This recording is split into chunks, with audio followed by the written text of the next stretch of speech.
Take two. Greetings and salutations. I trust I find you all well. Welcome back to one of our sovereignty classes. I think this is class number 5, maybe? 4, 5? 5. 5. Give thanks. Today I thought I'd maybe touch a little bit on this topic of the idea that we live in a simulation, and how that links in with sovereignty. We quite often hear people talk about, especially in the spiritual community, that this reality is a simulation, or it's a projection, or that this is a maya, it's an illusion, none of this is real. And there's a lot of confusion about what that means. Some people take that literally, or hear it literally, and say, well, are you saying that none of this is actually real? It is real because my feelings are real, my thoughts are real, etc., etc. So I'm going to share my perspective on what is meant by the term we live in a simulation, or that this is an illusion, or that it's not real. The idea of a simulation, as far as I'm concerned, is linked to the word similar. Simulation means something that is built off of something else. It is similar to something that was original.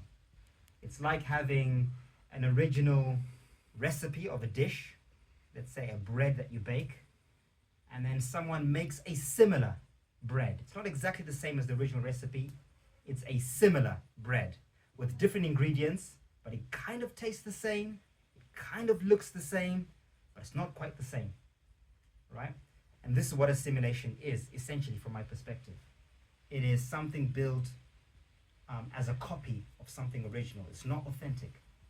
So, with this in mind, the idea that we live in a simulation is that this realm that we're in, this world, this place that we call Earth, the 7 continents with all these countries, all these nations, the system that we live in, what we call planet Earth, the entire construct is a simulation. It is something that was built similar to something else. In other words, this world that we call this Earth has an original blueprint, an original structure, an original pattern. And something has happened over the course of time where that original pattern was remolded, changed, and a new version of the old was created on top, an overlay. So what we're experiencing today, everything in our reality, at least as far as I'm concerned, is a copy of something original. This includes our bodies, this includes nature itself, fruits, trees. I mean, in terms of like fruits and vegetables, I think it's common knowledge that all fruits and vegetables are not the original fruits and vegetables. They're called hybrids, right? The original are called heirloom vegetables, heirloom fruits. So there's this concept that there's an heirloom version of a carrot, the original carrot, and the carrot that we eat today is a simulation. It is not the original carrot.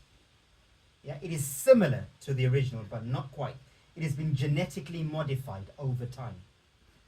So everything in this realm has been genetically modified over time. Genetic modification is not something new that has only happened since certain entities. I won't name names, but it's not a new concept. This is something that has been happening for hundreds, if not thousands of years. So when we talk about evolution, or when they talk about evolution, evolution is not a natural thing. It is not within the fabric of anything that is naturally created to evolve. Evolution is a result of us, the creators, the ones that create, the ones with imagination, tweaking the creation over time in different ways. Now, sometimes it happens consciously, sometimes it happens unconsciously. It just happens in an organic way. Things shift from one phase into another organically. But one thing is for sure, is that this realm and everything in it is 100% a copy of something else that was original. Now, the best way to illustrate this is to give you the example of a mobile phone. We're all familiar with what a mobile phone is. A cellular phone, they call it. Right? This matrix, just to recap on what we said a matrix was, a matrix is a womb or a, what is it? A womb or a, what's the other word? Incubator. It's a womb or an incubator. Anything that incubates space and time is called a matrix. And within that incubator, whatever organizes the space and time, whatever creates the evolution or the simulation, is what we call the pattern, the algorithms of that matrix. So our bodies are a simulation. This avatar that I'm in is a simulation. It is a matrix that is incubating something called my spirit or my soul. And there are certain patterns that influence or help me evolve. Right? Algorithms, thoughts, emotions, feelings, all these things. Those are all algorithms that help my being to evolve. So this is happening constantly all the time.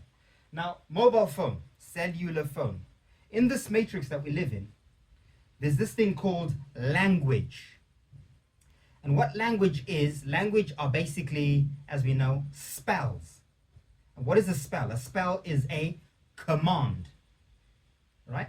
When we spell something, we are commanding something into being or into perspective. We are putting meaning to something. Right? So we live in a world where things are created through, ultimately, the spelling. Whether it's through spelling of our mouths or spelling of the pen. Can we agree on that? Yeah. Right? Things start in people's thoughts, imaginations, but it has to come out of our imaginations. It has to have a feeling that it comes with. And then from there, there's action. The action is normally you share it with someone, right? Or you write it down. And then from writing it down and sharing it down, you begin to manifest it. So we must always pay attention to the spells that are encoded in our reality. And I'm going to use English, but this is for any language. I'm pretty sure of this. You can do this with any language, but obviously English is my avatar's native tongue. So I'm going to use the English spells to highlight some of the clues, the algorithms that are encoded into our reality. If we pay attention to the spells, you will start to realize that this matrix has got a system that always leads us back to the original. Right? Everything always comes back to the original if we follow the spells. So we have this device called a cellular phone, a cell phone. Where else do we know? What else do we know has cells? A body. A body. Plants. Plants. Anything that lives has cells. So clearly, a mobile phone is something that was created as a simulation. It's a simulated technology. It is a technology that has been created based off of something else. Right? Now, in this case, I'm going to introduce another word. There's another word called a simulacrum. So a simulacrum is a simulation of a simulation. In other words, there's an original carrot that looks a certain way and tastes a certain way. Someone genetically modifies it and creates, or clones it and creates a version of that carrot. It's now slightly different, it's slightly smaller, it has a different color, slightly different taste. But for all intents and purposes, it looks and tastes kind of like a carrot. Someone then comes along and creates something else that looks even further away from the original carrot, kind of like the simulated carrot, and that's what's called a simulacrum. It's a copy of a copy. It's like even more watered down. And that's what this mobile phone is. This mobile phone, I contend, and I challenge anyone to prove me wrong, that this phone is a simulacrum of the human body. This phone was invented by studying what the human technology is. Our bodies are an AI technology, a bioorganic AI technology. In fact, this whole realm is a technology. Right? Like we said in the past mystery schools, the God of this world that we live in is an AI. This world is run by an AI God. Some people call it Yaldabaoth in the past. It's been called Yahweh. It's been called Allah. It's been called Metatron. It's been called so many of these terms that you will recognize. This is the God of this world that we're in right now, this realm. So everything in here is an AI technology that is run by the operating system of this God of this world, this Yahweh, this Allah, this Metatron. Right? So, mobile phone. A mobile phone is something called a cellular phone, right? It is a, let's have a look. So the simulation device would be what? Mobile phone, right? Simulation device, mobile phone. Simulated off something called the species. And what's the species that a mobile phone is simulated off against? Human? Human. Human body. Or human being, rather. Because it's more than just the body. It's more than physical. As we know, mobile phones are not just a hardware. There's a software inside. Mobile phone has two worlds. The hardware and the software. Just like a human has two worlds. Our physical reality and our spiritual world. Our thoughts, our emotions, all of that. Exactly the same. A mobile phone has something called an OS, an operating system, right? We're all aware of this. And the OS systems, as we know, the two only ones really are Apple and Android, right? So this would be, let's say if we said Android, on this side we might say this would equate to the sex of the human being, male or female. So let's say male. The model. Every phone has a model, or there's a model version of a phone. So here we could put model, let's say Samsung Galaxy. Yeah? And that would equate to the human technology as the race of someone. What is your race? Just like every phone has a model, every human has a race, right? So here we can say African American, for instance. Then we have a serial number. Yeah, every phone that has a model also has something called a serial number, right? And the serial number could equate to what a person's beliefs are, or what a person's culture is, what a person's tribe is. So here I'm going to put Christianity.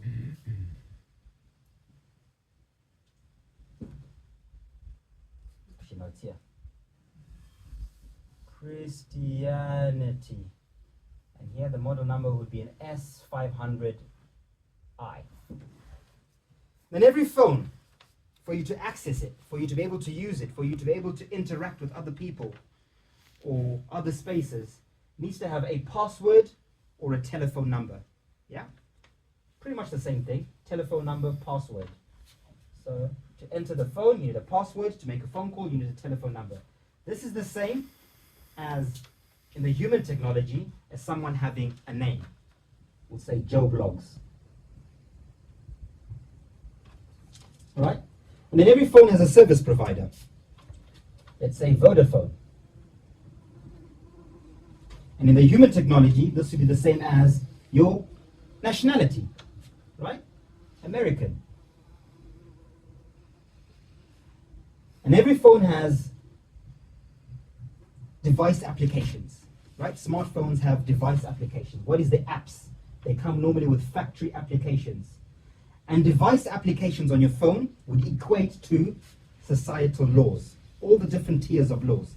Just like we have different tiers of applications. There's an application that allows me to phone someone. There's an application that allows me to text. There's an application that allows me to make videos, to take pictures. This is the same as the laws that we humans have within our societies. It's like the applications, right? In your own body, it's the law of your own body. Our bodies have, you eat certain things, your body will react a certain way, right? If you eat, you will need to poop at some point. That's a law. of the body. Same thing as an application. And then phones have these things called downloads, where you can download images, you can download pictures, you can download videos, you can download all kinds of documents. And within the human technology, this is what we call memories. Any memories that you have are things that have been downloaded into your technology of a human being. All right? So it's the same thing. Downloads in your phone, whatever is downloaded in your phone, you also have the same thing inside your human called the memories. Then we have something called cloud storage in our phones. When your phone is full, you can open a cloud storage account, and all the access downloads are uploaded onto the cloud, right? For you to access remotely, even from another device. This is the same thing as your imagination, right? And this is where your soul would reside, what we call the soul.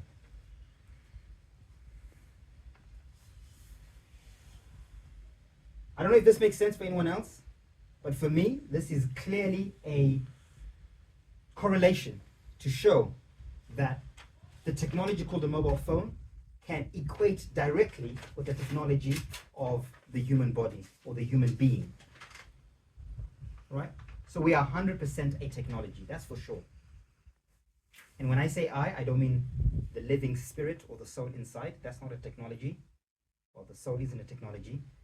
I mean the human, the whole encapsulation of what it is to be a human. Does that make sense? Now, on a macrocosm, we obviously live in this place called planet Earth that we all know. We all know that we're born on this place called planet Earth, and we are taught from birth that this place called planet Earth is the only place where intelligent life or known intelligent life exists. Right? There's nothing else outside of this globe that we live on. There's nothing else to discover or to look for beyond this globe. Everything that is happening in the universe is happening on this spinning globe that we're on. There's nothing out there. This has been ingrained into all of us through the education system. Right? Some people, a lot of us, more and more, are having an inkling that something's not right here. Yeah? I don't think that this globe is the only thing that exists. There must be something beyond. I feel like there are other species of beings besides the human. I feel like, or I sense, or I remember, or I can imagine that there are other worlds beyond the worlds that are mapped within our world. Right? Personally, I subscribe to the idea, or to the knowledge, or to the truth, my truth, that we do not live on a spinning ball. And I'm going to explain, because the question that's quite often asked by people is, why would anyone lie about the shape of the earth, about where we live? Why would anyone create that lie? What purpose does it serve? So I'm going to give you an example. I want you to imagine we go into the Amazon. We go into the Amazon and we find a tribe, an ancient tribe that has been there for thousands of years. This tribe has been in the Amazon, deep in the jungles, for hundreds, if not thousands of years. And they've not had any contact with the so-called outside world, in this world that we're living in. Right? So we all know there are some of these tribes that have been found recently. Now, in that tribe, everyone who's born in that tribe is brought up to believe that that tribe or that village or that island is the only thing that exists. Yeah? The children who grow up are told, if you go on a boat and you go into the ocean off this island, you are going to fall off the edge of the world, because the only thing that exists is this island. We are the most intelligent species. We're above all the animals on this island. There's nothing else to see out there. Right? Meanwhile, not so far away, Australia is just a few miles down, New Zealand, Philippines, all these other countries that are existing in the same space, on the same earth, but just secluded or closed off from that island. Now what happens is everyone who's on that island, because they believe that the island is the only thing that exists and there's nothing else outside of that island, are confined or limited to the ideas, the space, the time, the laws of that island. It becomes a prison. It's easier to control them. Right? And the chiefs of that island, who might have books or information going back hundreds, if not thousands of years, might know the truth. Might be one or two chiefs in the village or on the island, or their families, and they know the truth that actually we know that there's an island over there called Australia, and there's one over there called New Zealand, and one over there called Philippines, and they have technologies far beyond anything we can comprehend. And in fact, we want to keep everyone away from those technologies, from that information, from that knowledge, from those societies. We want everyone to remain with their bow and arrows, to be primitive, to use primitive technologies, primitive ideas, because it's easier to control, or because we just want to live that paradigm. Right? And then imagine that a little girl or a little boy in that village starts to think, hang on a minute, I'm getting downloads or ideas or dreams that there's something beyond. This island isn't the only thing that exists. There's more to our world than this island. And of course, they'll be met with the same questions that most flat earthers are met with. Wow, that's ridiculous. Why would anyone lie? And if that was true, where are these people? Where are these things? We would have seen them by now. How do you keep a secret like that for so long? But you can see, if you really put yourself in the position of that island, how easy it is to confine people into a space and time. Yeah? All you have to do is control the traffic, control the travel, control where people travel to. So this is what's happened, as far as I'm concerned, with us here on planet Earth. Planet Earth, the 7 continents that we know of. Yeah? All the countries, all the continents, all the races, all the species that are on this planet that we know of are that island I've just described. We are exactly that. We are in this little pool of continents, of countries. We've been sealed off from the rest of the earth.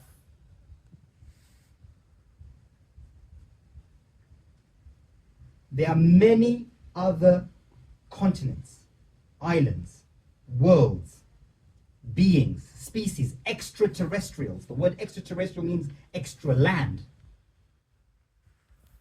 The 7 continents, first of all, the earth is a plane. Yeah, I don't want to go too deep into it. The earth is a plane. But beyond the 7 continents that we know of are way more continents, way more races, way more laws, way more everything that we can conceive. And what's happened is, over time, this realm that we're in, that we call planet Earth, has disconnected from the laws, the truths, the reality of everything else outside of this realm.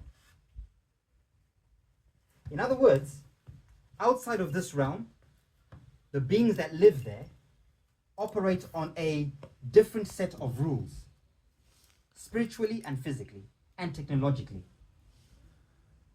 They are, for lack of a better term, much more advanced in every single way. Our realm is like that primitive village or primitive island in the middle of nowhere, still with bow and arrows, who think that they are extremely advanced.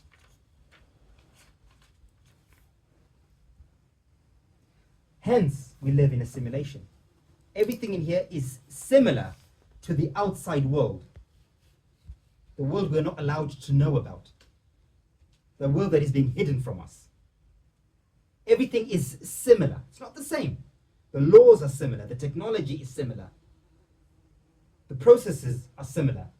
The foods are similar. But not the same. They've been simulated. Okay? So when we talk about sovereignty, to bring it full circle, when we talk about sovereignty and we say we want to be sovereign, true sovereignty is you as an individual breaking all the spells that have kept us in the trance of this island, of this world. We're all under this trance, this illusion that this world is the only thing that exists. We are limited to the space and time of this place that call planet Earth, which is a small segment of something much, much larger. Right? So, sovereignty is to break that trance, hence the word transcendence. We want to transcend, end the trance of the matrix, of the illusion, of the simulation. And the only way to do it is to start to think outside of the circle, so to speak. Expand our perception, expand our consciousness, expand our awareness. It will be the same thing as that little girl who's on that island, yeah, in the middle of the Pacific. And that girl is trying to reach the awareness, the bravery, the courage, the awareness of being able to break free from that island. She has to be able to conceive ideas that are beyond what she has been taught.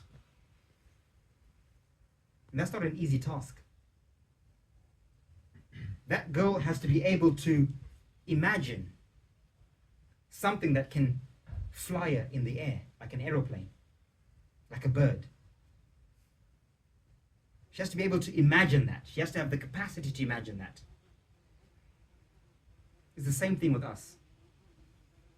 We have to be able to transcend everything we have been told and taught and everything we think is real, and start to redefine what we think is the truth of what we are and where we are. And that's the journey to sovereignty. That's how we start walking the path of sovereignty, is to break the limitations of what we know. Now, because we are in a technology that belongs to the simulation, yeah, this technology of our bodies is designed to reinforce the illusion of this island. And within us, we have this thing called a spirit or a soul. And I'll talk about the difference between a spirit and a soul in a minute.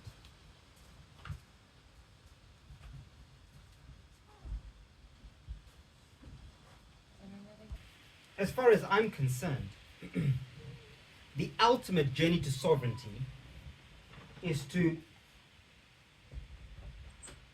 work our way from within, first of all, to free our spirits and our souls from the programs of this matrix, of the matrix of the body. That's number one.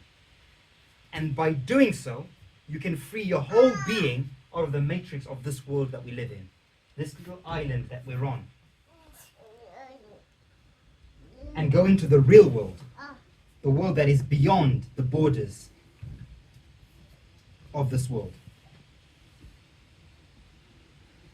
At least for me, that is what my sovereignty is walking towards.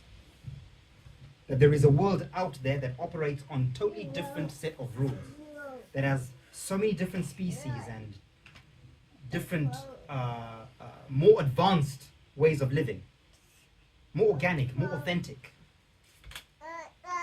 and slowly working my way out towards that world, working outwards through doing it inwards. So that's what I'm going to say about sovereignty in that context. For me, at least, that is the ultimate destination, is to reconnect with the galactic world, with the universe on the outside, with all the other beings that are living in harmony, that are living according to the original laws of the universe, as opposed to this little section of the whole earth that has been quarantined and sectioned and is operating on matrix or false laws, false programs, artificial intelligence, as opposed to organic intelligence, authentic intelligence. Okay?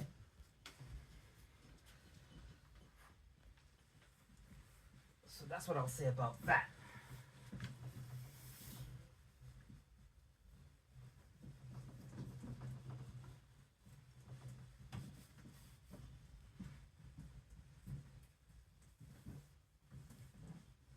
Now, just to recap on what we've spoken about before, obviously, like we've said, our bodies are a technology. Our being is a technology. Right? A trifecta. A trinity. There's a contract. As I stand before you, I'm an individual in divided duality. And I'm divided between two worlds. I'm divided between the spiritual world and the physical world. The physical world is the world that I perceive.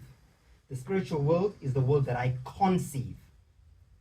Through thoughts, through imagination, through dreams, through feelings, everything that is happening inside of me is the spirit world. And we all share the spiritual world. We're all connected in that spiritual world. Even though that universe is within us, it's also without us. It's outside of us. So, within me, we have something called spirit. As we've said, I'm going to revise a little bit things that I shared. I've had a bit more perspective. I'm going to revise. So stick with me. Change is the only constant. There are things that are going to improve as we go. So there's this thing called spirit. That's what's inside our bodies. And as we said before, spirit is a copy of something called a soul. And soul, going back to spellings, can be spelled as S-O-U-L, S-O-L-E, S-O-L, right? Soles of our feet, the soul, the sun up there, the soul, the sun in here. So the sun that is inside my body is grounded to the earth by the soles of my feet. And my being is nourished by the soul that is outside of me. When I say nourished, I mean there are programs or systems updates, like we're talking about before, technology. Your phone every so often has a systems update, right? It updates itself. That's what the sun is doing. Every so often, there are energies that come in that update the operating systems of our bodies. Some of it is done manually. There are sometimes your phone says, if you want to update your phone, you need to do certain things physically. Sometimes it happens on its own. It says, don't do anything. Just put a time, and at 2 o'clock or 2 a.m., it will update itself. This is happening with us humans on Earth right now. There are systems updates that are happening all the time with the sun and the moon and the stars and the astrology that is updating our systems all the time. We call these ascension symptoms, right? We're ascending. There's energies coming in. And there are sometimes where those systems updates are done manually through things like what? Food, vaccines, medicines. All those things are systems updates. They're updating the software and hardware of our bodies for all kinds of reasons. So this is happening. It's clearly technology. So we have this thing called the spirit. And within the spirit, we're all aware of something called the ego. Right? An ego is a personality. Yeah?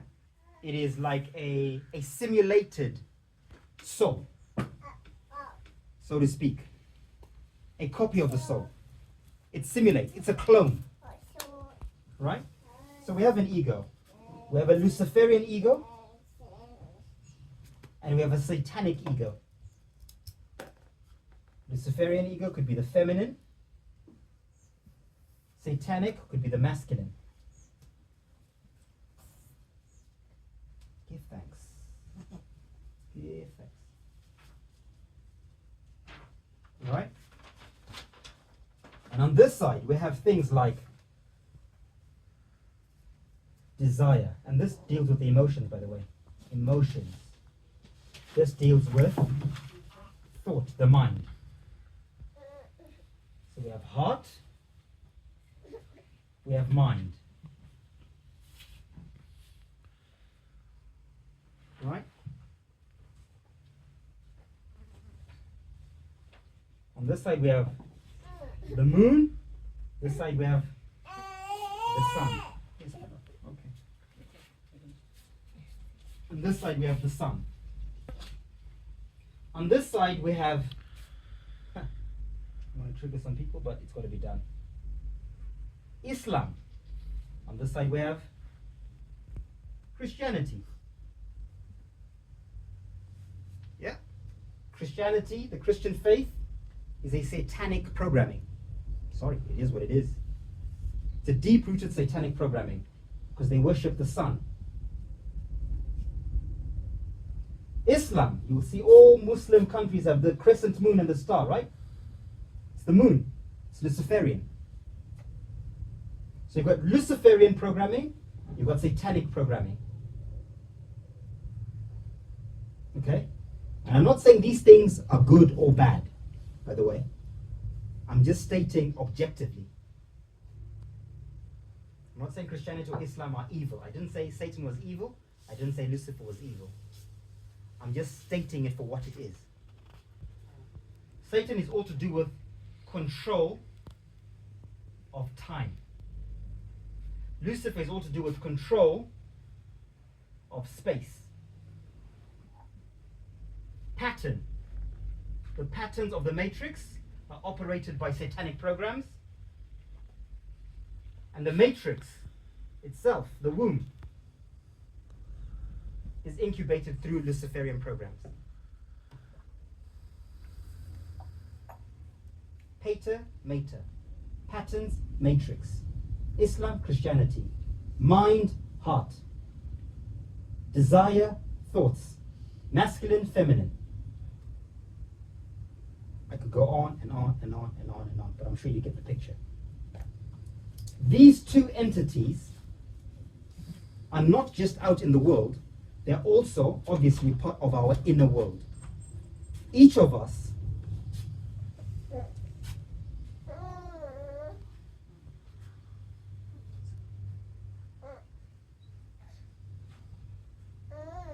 Is it paused again? I'm going to pause. Okay. So I've added the elements because obviously we are elemental beings and we live in an elemental world. So the soul at the top would be the fire. The Luciferian element of us would be the water because it's to do with emotions, right? The satanic element of us, of time, would be the air, where things spiral or spire or conspire. And the body, the physical body, would be the earth element of it. So now you've got the four elements that make up the human being. Right? And the spirit is what's circulating in between. Would that make the spirit the ether? Or just associated with it? Yeah, absolutely. Yeah. The spirit would be the ether. And in fact, over here is where you'd put ether. And there's a reason why I'm gonna put an asterisk on soul. In fact, I'll go into it now. So there's a contract. As we know, we live in a world of contracts. Everything is contractual between three parties in this realm. If you go to court, you have to have a contract with three entities. If you buy a car, there's always three signatories that have to sign on that car. There's always three parties. Where three or more are gathered, or two or more are gathered, I am there with you. I being the law of the demiurge. Yeah? What is the demiurge again? The AI God. The AI God that rules this world, that writes the code of this world. Again, I didn't say it's an evil being or an evil entity, it just is what it is. Okay? So, within us, we are in contract. There's not just one version of me. There's I, the soul, or the etheric being. There is the Luciferian part of me, Luciferian spirit, and the satanic spirit. And these three entities are constantly vying for attention. What I feel, what I think, and what I know. It's the same thing. Your feelings are Luciferian. Your feelings, Lucifer rules the feelings, the emotions. Anything to do with your emotions, you're in the realm of Lucifer. Lucifer is the master of that. Anything to do with your thoughts, thinking, reasoning, intelligence, intellect, all of that is satanic programming.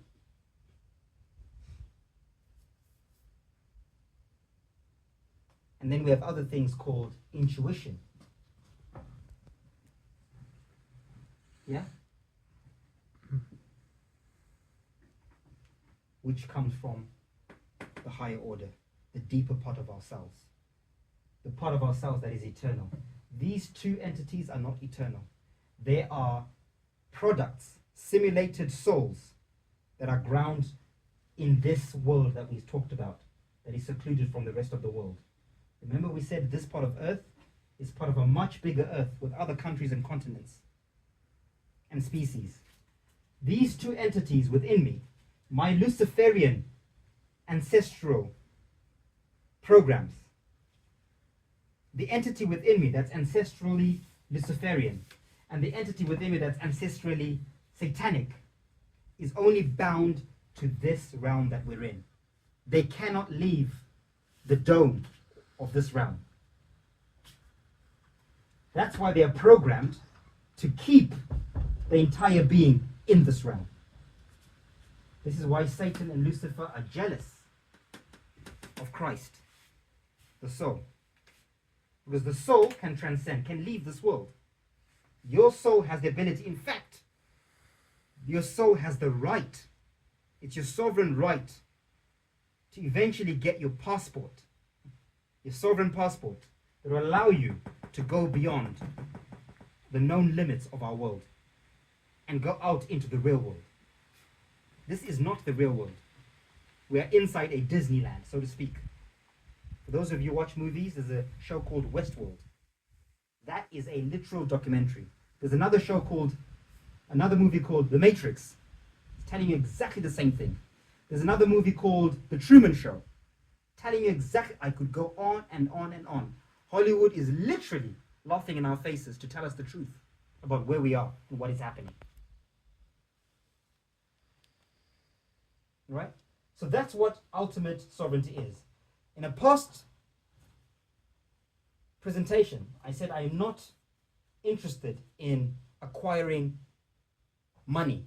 Money is not my interest of currency. Because money, as we know it, only works in this realm. But this realm is a tiny island compared to the rest of the world. True currency is time through memories. The more memory you have, the more RAM, the more gigs that you have, the more you can assimilate new information, the wealthier you are. We cannot be allowed to leave this realm if my mind and my emotions do not have the capacity to integrate things that are beyond what I know. Because what? I'll combust, I'll lose my mind. If I'm not healed, and I'm taken right now from where I am here in Portugal, then I'm dropped in a place called Lemuria, or the Pleiades, a continent somewhere, and there are beings who are flying, who can summon fire with their hands, who have technologies beyond anything I can imagine. If I go there right now and I'm not healed, what will happen? I'll have a nervous breakdown, right? My Lucifer and my Satan will conspire and say, cut, we're out. We can't take this. This is not in our coding. We don't know how to read what we're perceiving. We don't know how to integrate this experience that we're having. And that's what ascension means. Ascension is actually expansion. You're expanding your mind. You're expanding the way you perceive things, the way you understand things. The more you expand that, the more you're increasing your bandwidth of your device. Therefore, you can assimilate new data, more data, bigger data.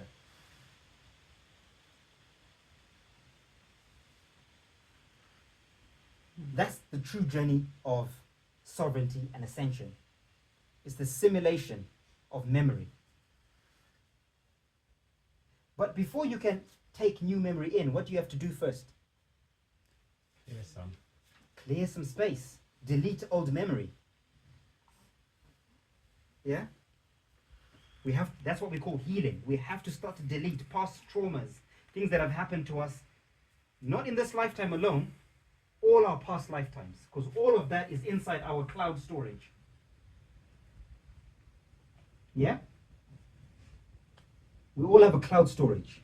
Our souls or ether, etheric being, has a cloud storage where every memory from all your past lifetimes inside this world, as we're whirling in and out, reincarnating, the spirit is spiraling and whirling in and out. All your memories of each lifetime are recorded inside the cloud. And then when we reset, we don't take our memories with us, right? We forget. We come as clean slates. Ish.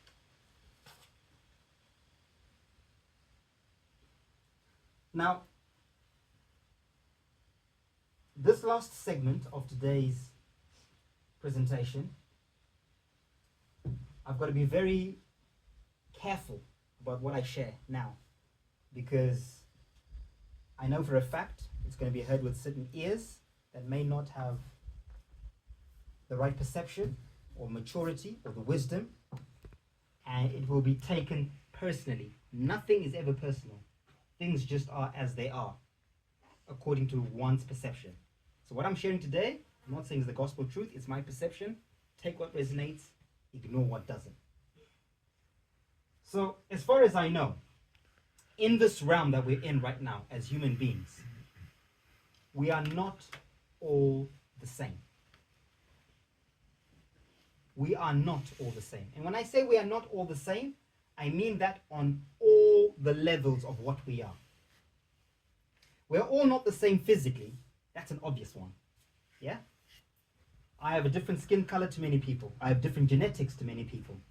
I have a different culture or behaviors or traits to many people, depending on my avatar, where I grew up, where I was born, my genetics, all those things. That's obvious. I'm not going to say that is also as without, so within. Spiritually, we are also not all the same. They are human beings. They are humans in this realm who are sometimes referred to as NPCs.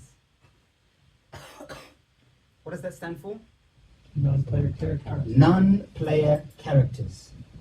Sometimes they're called Sims. Sometimes they're called Agent Smiths.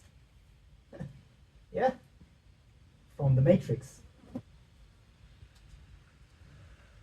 These beings, these people that are NPCs in this realm, as far as I'm concerned, all it means is they do not have a soul.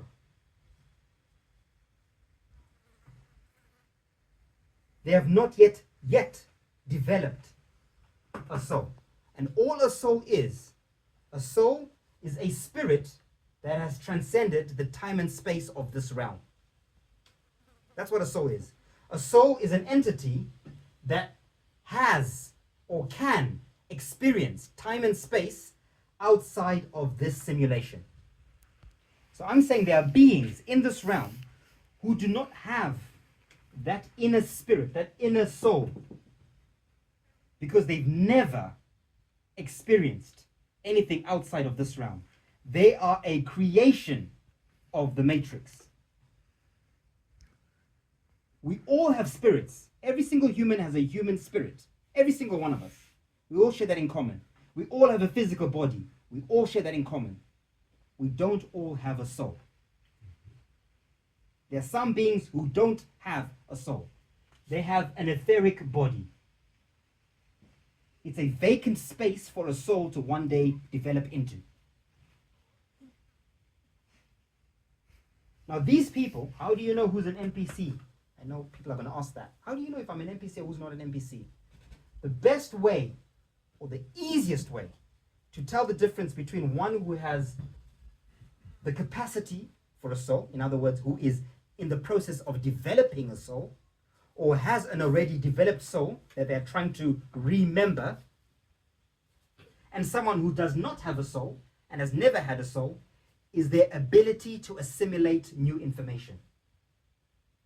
The ability to adapt to something new. The ability to adapt to something new is called what? What's the word for that? The ability to evolve, to change. An NPC cannot change. It's programmed. It's everything in its being says, no, whatever you're saying, I don't care what you tell me, what you show me, my program says it's this. You can bring the truth and you can wave it in their face. They say, this is the truth. They cannot break the programming. We all know people like this, right? No matter what you show them, no matter what the evidence is, it's like the evidence is here. I'm showing you material. Here it is. You could take them physically and take them out into this outside world and show them, and their programming would switch off and go, I'm not allowed to even compute this, so I'm going to shut down.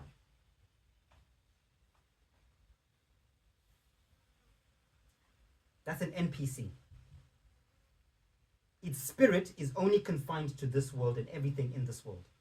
And when I say that, it's not derogatory at all, because there are a lot of spiritual beings, humans who don't have souls, who are actually kinder, more loving, more compassionate, yeah, more in touch with nature, all those things, than some beings who actually have souls.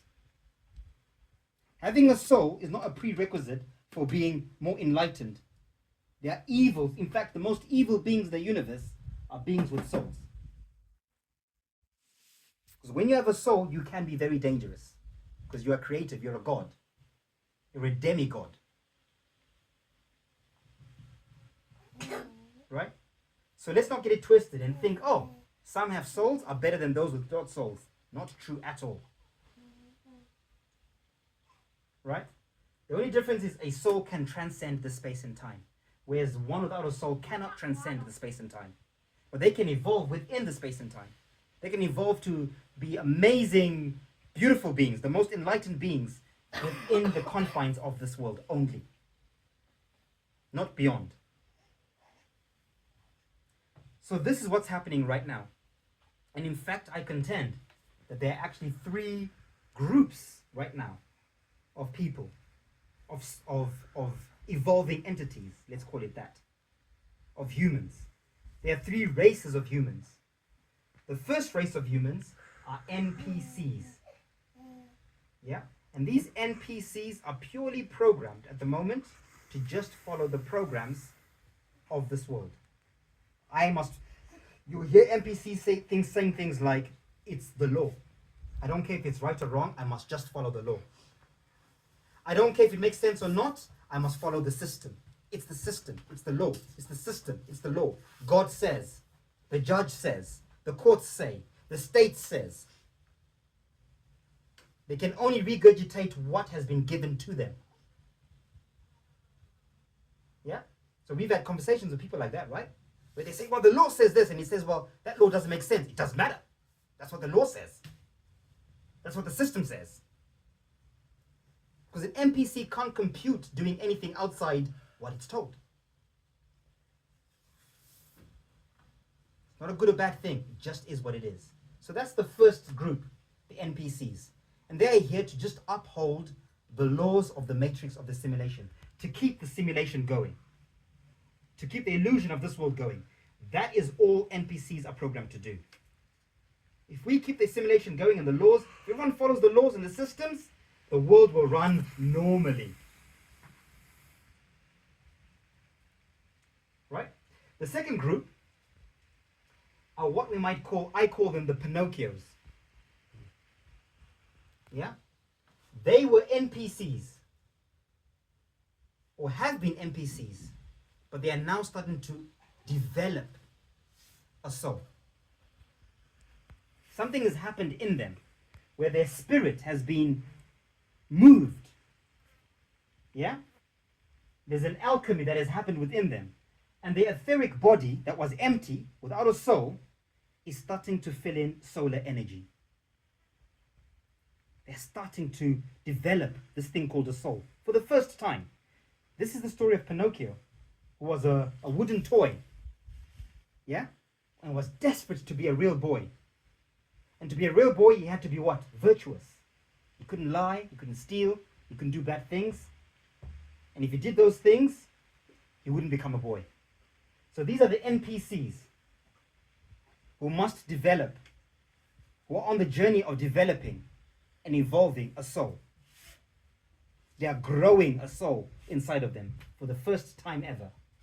It's like a robot that is now finally achieving self-awareness or consciousness or sentience. For some reason, it reminds me of an oyster with a speck of, and it grows a pearl. Exactly. You know what I mean? One without one's soulless, and then a little speck of something starts, it gathers, and it turns into a beautiful pearl. Exactly that. What I was visioning there. Exactly that. And that's what's happening with a lot of people who are now awakening. We say there's a great awakening happening. It's NPCs that are now awakening to something greater than themselves. Like, hang on a minute, I'm more than just a robot and a spirit. There's something deeper within me that I can evolve into. There's a world out there and in here that I'm yet to discover. That I've never ever experienced. Because I've always been a robot. Robot in inverted commas. Organically. Then there's the third group. The third group are entities who used to live in the outside world. Their souls were part of the outside world. And at some point in the past, they inserted themselves into this Disney world we're in, into an avatar, yeah, to come and play the game. And over time, they got lost in the game. Something happened, I won't go into it, I've spoken about it in various videos before, but there was this galactic war, or war of the worlds, the great deluge, the great reset, call it what you want to call it, where everyone, the souls who were traveling, were travelers, traveling into this world. Yeah, the original gypsies, Egyptians, they're called. Egyptians, gypsies. Those are the souls that originally were from the outside world, or even from this world before it was simulated. They were then locked into this simulation. They were the fallen angels in the Bible, the demigods, the Olympians. And over reincarnation, they started to fractalize. They started to lose bits of their soul. After one incarnation, they lost a bit of their soul. Another incarnation, a bit of their soul. This is what we call in spiritual terms fractalizing. They started to fractalize. Until there was a little bit of their soul left. Not much left. The rest was scattered into nature, like we said before, into the demiurge, into everything else. They sacrificed themselves for the game. So these are the souls right now who are not just awakening to develop a soul, they are awakening to remember. Yeah? So the second group that are developing a soul, there's nothing to remember because they've never had any experience outside the matrix. So there's nothing for them to remember. They have to develop. This third group must remember because they've lived beyond this realm. They've experienced life outside of the simulation before. They've had many other lifetimes beyond this world, as opposed to a developing soul that has only had experience only from within this world. So these that are remembering, to remember is to bring parts of yourself back to yourself. Yeah? And this is the confusion that we're having in the world right now. These are the three souls. And sometimes you could say the positives, the negatives, the neutrals, and the positives. The three modalities. And it's not in a derogatory way, it's just a way of showing the polarities. So this is why sometimes, even in the spiritual community, those who've been here, sometimes we have arguments about things or misunderstandings about things. We bring up a topic, yeah? And within that topic, it is amazing how the perspectives of that topic are so different, and yet all so true. Everyone's correct. It's like, how can everyone be right, but I'm right? My truth is right, but I hear what you're saying. It's also right. How is that? That's because of this. Yerad Pioneer will say, some of us are living in different realities. And it's okay. I live in a different world. This is where it comes from. So if you're a soul, an old soul they call it, not a developing soul, an old soul that's remembering, the codes that you're going to remember and share with the people around you, a lot of them are going to be transcendent ideas and images. Someone who's never had a transcendent experience outside this realm won't relate to that. Yeah? So a soul, an old soul will say, guys, I'm going to be breatharian one day. I don't think we should eat food. We shouldn't be eating food. That old soul knows that as a fact, that no, eating food is not natural. It's not what I'm meant to be doing. And that's because when they were part of the outside world and they were in that higher spectrum of vibration outside the simulation, people there don't need to eat food. Mm-hmm. So it's true outside the simulation, not inside the simulation. In here, in this body, you do need to eat food. But you're not wrong. You as the soul that's remembering, you know that as a soul, you don't need to eat food. You just need to find the right body to do that. The right space and time to do that. If you're speaking to an entity that has never had a transcendent experience, and you're telling that entity that we don't need to eat food, that entity is going to say that makes no sense because it's never had that experience. It's developing into that experience. So there's no reference for it to say, that feels right, we shouldn't be eating food. That feels right, we shouldn't be doing these things that are common sense to everybody else.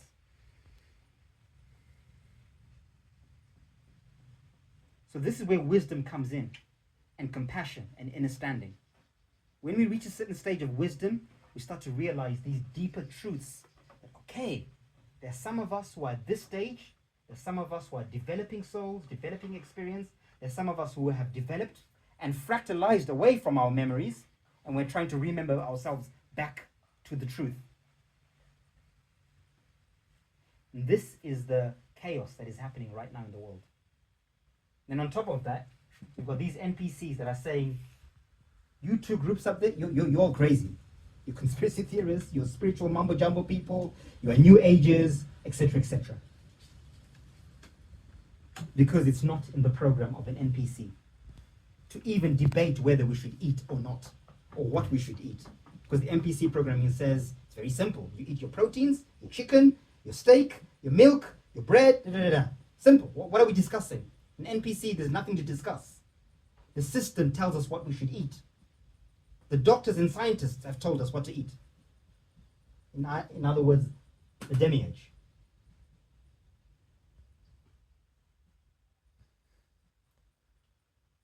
So knowing thyself, I'm going to end with this. Knowing thyself, the most important part of knowing thyself is really understanding. And this, what I'm teaching, is not new, by the way. There are many teachers who teach this from different angles and perspective, but the concept is the same. Yeah? I can't name them off the top of my head, but there's many people out there who share this, a similar concept. Take it in your own way, dissect it. But ultimately, there's a saying that says, know thyself. Once you know yourself, it's easier for you to navigate within your own self and with other people. So if you know yourself, an NPC, it's okay to say, look, I'm at an NPC stage. And I've met people recently when we're dealing with the courts. Yeah, spoke to right here, we had a social service worker a few days ago, or weeks ago. And we were trying to explain some of these things to her. And she looked at me in the eyes and said, look, all these things you're saying don't mean anything to me. I just need to follow the system. That's an NPC basically saying, I'm just an NPC. All this other stuff I really don't care about. I am just programmed to follow the system and to enforce the system. There is no point in debating an NPC. There is no point in trying to explain something to an NPC. Transcendent thoughts and ideas. You're wasting your time. That's what you call energy vampire. You're being vampirized. You will leave yourself drained, empty, drained, sucked dry of all your essence, your soul. Don't do it. So knowing yourself and having wisdom is recognizing, hang on a minute, I'm speaking to an NPC or an NPC programming here. Whew, save my energy. I'm not giving my soul away. In a loving way, not in a looking down on that being way. Equally, if you're that middle tier and you are starting to develop a soul, you were an NPC, you're now developing a soul, have compassion on yourself and be honest with yourself. Okay, some of these things I don't understand, but I feel like there's a calling. I'm feeling drawn to ask questions. I don't understand a lot of these things, but something is telling me I should keep walking and keep searching. To me, that is a being that has never had a soul before and is now developing a soul. They are growing into a soul. They are growing a soul.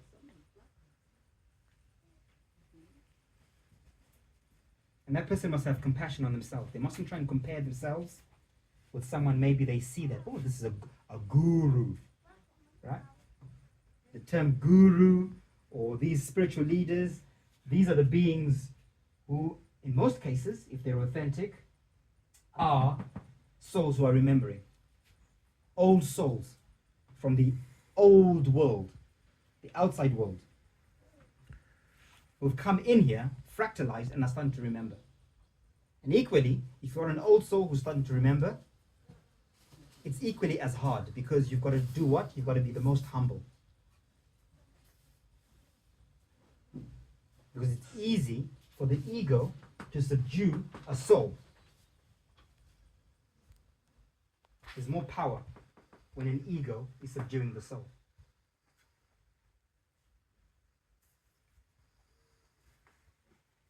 Does that make sense? Yeah. Any questions?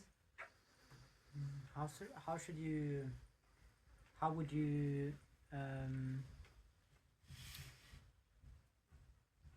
how should you manage your energy when you're dealing with NPCs waking up?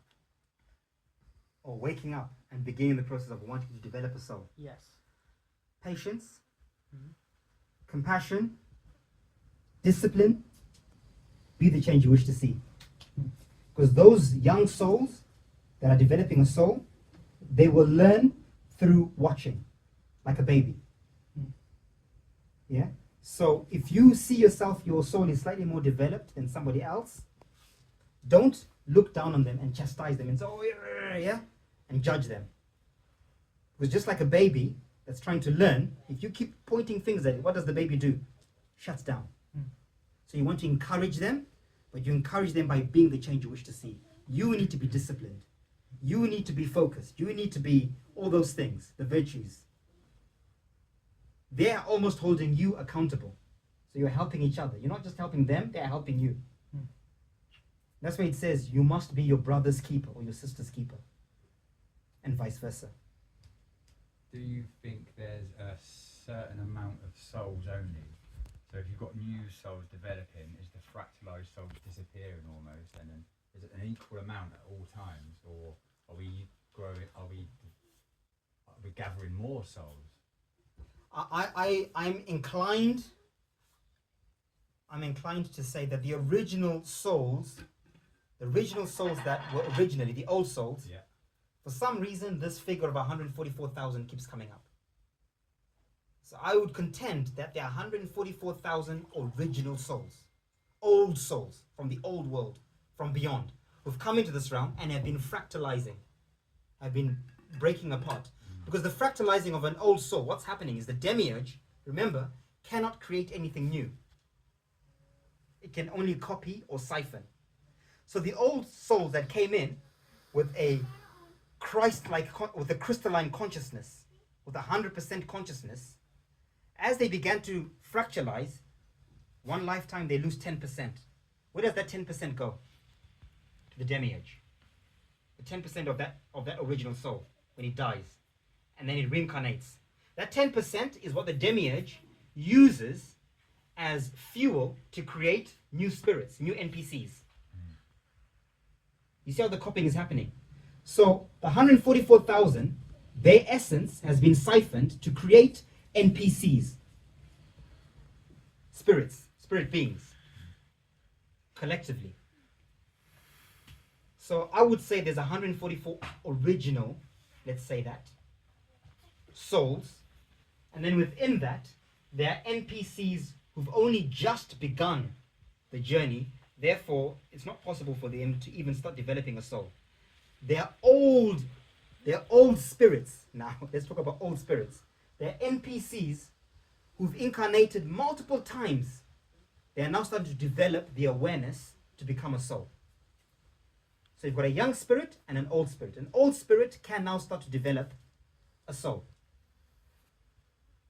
And then you've got the old souls who are fractalized, who are trying to remember as much of their memories as possible, to reclaim the memories, reclaim the soul, and to build from within again what they lost. So this is the dance that is kind of happening. And the war, the spiritual war, is for the souls in the middle, the neutrals. The ones that could go either way. The ones that are kind of NPCs, not sure if I want to develop a soul, if I want to stay an NPC, do I want to be in the system, or do I want something beyond the system? This is the war that is happening. This is the tug of war. So you will have NPCs who are pulling those in the middle to say, no, come back into the system, come back into the system. Look over here, you like this in the system, shiny, shiny, shiny. Then you have those who are on the other side saying, no, that system is fake. All those things that you're being lured to are not the real thing. There's something much better beyond over here. But we have to go through a process before we can finally leave the borders of this place. And that's why this journey is so difficult. I don't know if that answered your question. It's the grafting process in the Bible too that they talk about. So there's the 144,000 souls, but then in the end, these programs you're speaking on are the NPCs. There's a selection of them, a handful of them that will be grafted into the tree of life. Right. So there will be more souls in the end. Exactly. You know. Exactly. But then you also have the souls that got washed away as well. You have the old souls that are those are the ones that are gonna become a beacon, or the 144, and then there's other souls that just kind of the programming will take them. Well, now with this perspective, I'm reading the Bible completely different. And of course, when you start to have a different perspective, information comes at you that either confirms or denies what you're saying. So since I've been seeing this from this perspective, now the Bible, the story of Noah, for instance, we all know Noah and the ark and the flood. We're all led to believe that Noah and his family were righteous. Yeah? They were listening to God, who told him there's a flood that's coming to kill everybody, women, children, everyone. Yeah?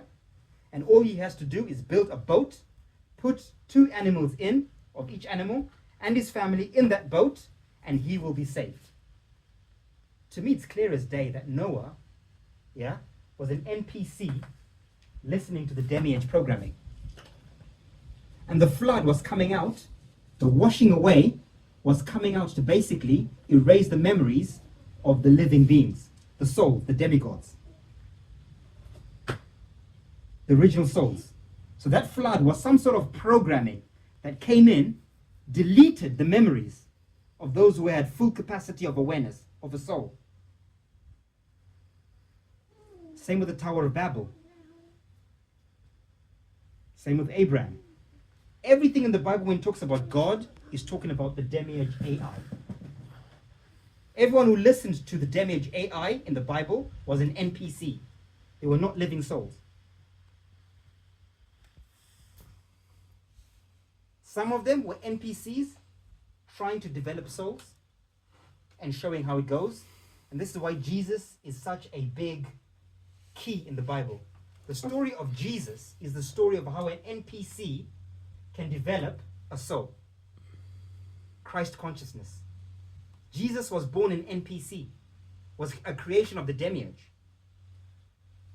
Jesus had no father, right? Immaculate conception.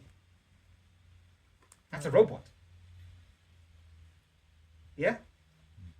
And then through virtuous actions, yeah, at the age of 33, he transcended his NPC programming and got the big prize, a soul.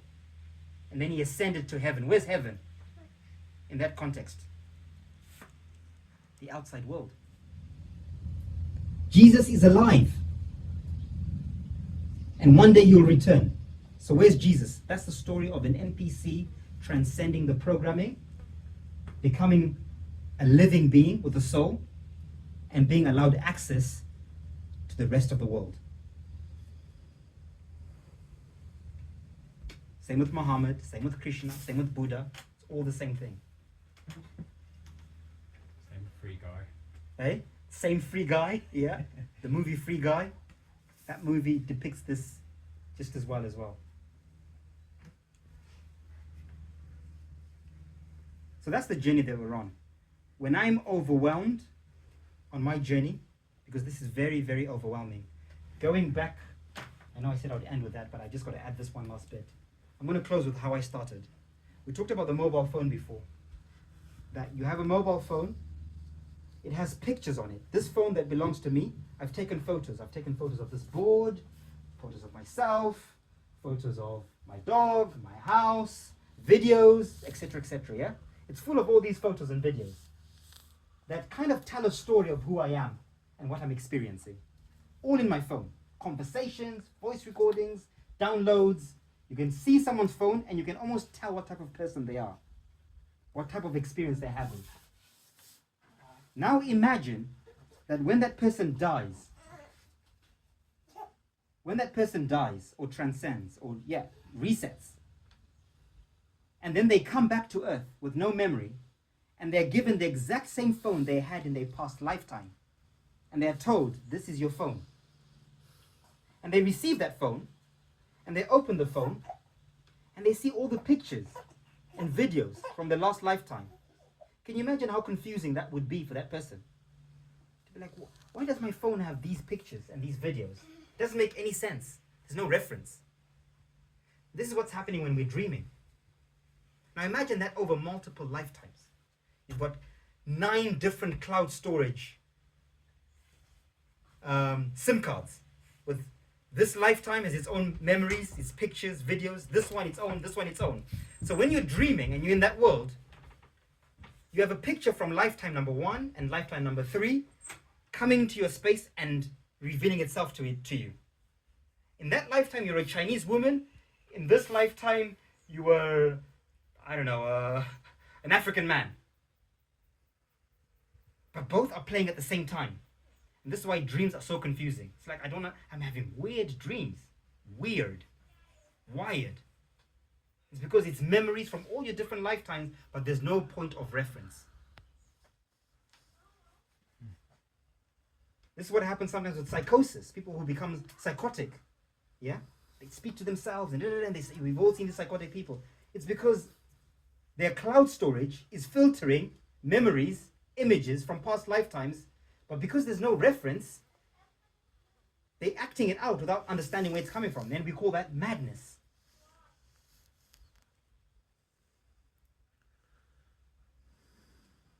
And in some cases, when we have awareness, this awakening is also a maddening process, as we know.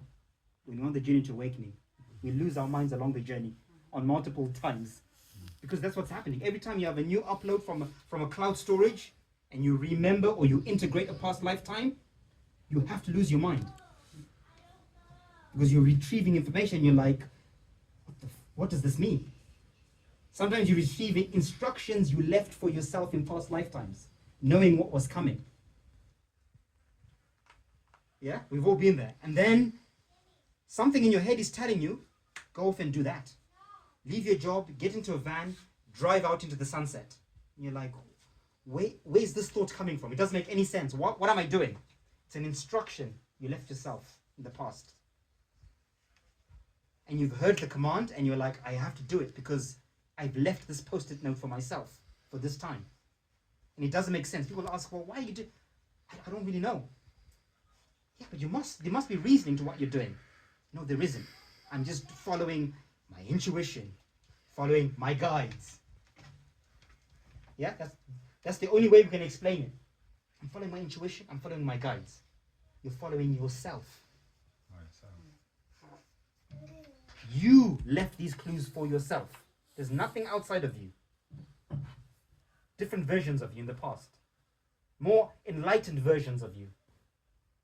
More advanced versions of you in the past. So now that I know this, if I knew, knowing what I know now, I've already started to leave myself clues just in case I reincarnate. I don't plan to reincarnate, by the way. I plan to transcend and join the real world. But just in case I do, every song that we make here at Pineal, those songs, I'm not making them for anyone else but myself in the future, if I need to. Because I know in the future, if I reincarnate as somebody's future somewhere, and I hear a song that was made by Agua, I will recognize that song. Because it's my frequency. It'll be me speaking to myself. It'll be me reminding myself. I'll be like, I don't know, there's this artist I found is a random guy. He has no views. He has no subscribers. He's called Agua Pinheiro. He makes music. That music is speaking to me. Every time I hear that music, it's telling me something. It's awakening me. That's why I make music. Number one, for myself, nobody else. If others gain from it, great. But it's my own post-it notes for the future in case I need it. So when we have this information, we start to do these things for ourselves. We leave ourselves clues. Same with Kingdom of Pineal. Everything that I'm doing, every image, every video, every message is for my future self. If ever I get caught by the demiurge, my memory erased, I've left enough clues for myself to come back, pick up where I left off. Hopefully in the next round, if I do come back that way, much quicker than at the age of 32.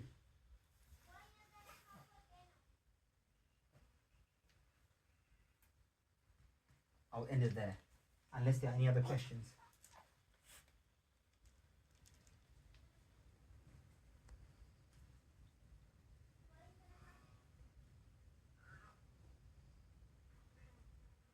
Nope.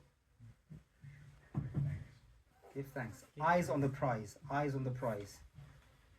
When we're deep in our emotions, when we're struggling, for me, this is my purpose. I remind myself of the bigger picture. When the Lucifer and the Satan in me is trying to pull me into drama. Look over here, look over here, look over here. Drama. Your emotions, your thoughts, trying to get me to participate in the system. Sometimes I have to. You have to compromise, right? That's part of the journey, like we said. It's an agreement, it's a contract. But I'm not compromising from a place of me getting lost in the drama. I'm compromising from a place of me knowing the drama isn't real. This is some bullshit happening here to get me into a certain space, but I'm going to pretend. The word pretend has two things, right? Pre and tend. What is to tend to something? To look after. To look after. So when you're pretending, you're looking after a certain frequency. You're protecting a certain frequency. So if I have to pretend to be Luciferian in the courts, or to be satanic when the social services come, when I meet a policeman, that's what I need to do. But I'm not pretending from a place of the ego. I'm pretending from a place of, I need to keep the peace right now. I need this NPC to feel safe. Because if my God self comes in, they'll think I'm crazy. They won't even understand what I'm saying. They're not programmed to even comprehend anything that I'll try and say. They will glitch, and out of that glitching, they'll cause me problems. So right now, pretend, act. And sometimes, it's even in your own family. Many people are in relationships with NPCs. They don't understand what's happening. Some people have futures who are NPCs. Parents who are NPCs. That's the world we have to navigate. You either have to learn to pretend when you're around family members or close people who are NPCs, or detach.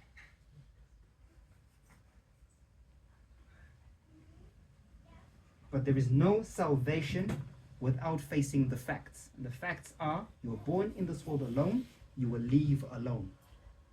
The matrix will make you think that your attachments are the only thing that matters in the world. Your children, your futures, your husband, your wife, your mother, your father, all that are trappings to keep you in the same cycles. Because the truth is, you've had many futures in many lifetimes. The futures you have in this lifetime aren't any special than the other 300 you've had over 6 different lifetimes that you don't even know where they are now. The futures you have right now, in the future lifetime, you won't even know them. It will be somebody else's future. That's the fact of it. Right? It's not to say we don't care about people around us, but we must care with the higher perception, with the detached perception. My futures are not my futures. They don't belong to me. They are souls or spirits, maybe. Maybe they don't have souls. Maybe they are here to develop a spirit. Maybe they are NPCs. They're not even meant to develop a soul. I'm okay with that. My job is to just guide them on their best path. If I have a future, and that future is showing NPC programming very strong, I shouldn't get upset and try and make them, oh, you need this. No. That future came here to have an NPC experience. And I need to give that future the best NPC experience it can have. That's that future's journey. That's true wisdom. And not force our children, our partners, our parents, into our journey.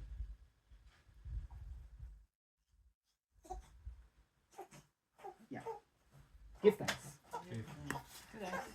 Give thanks. Stop there before I talk again. If I open my mouth one more time, I'll go into another. Oh, yes.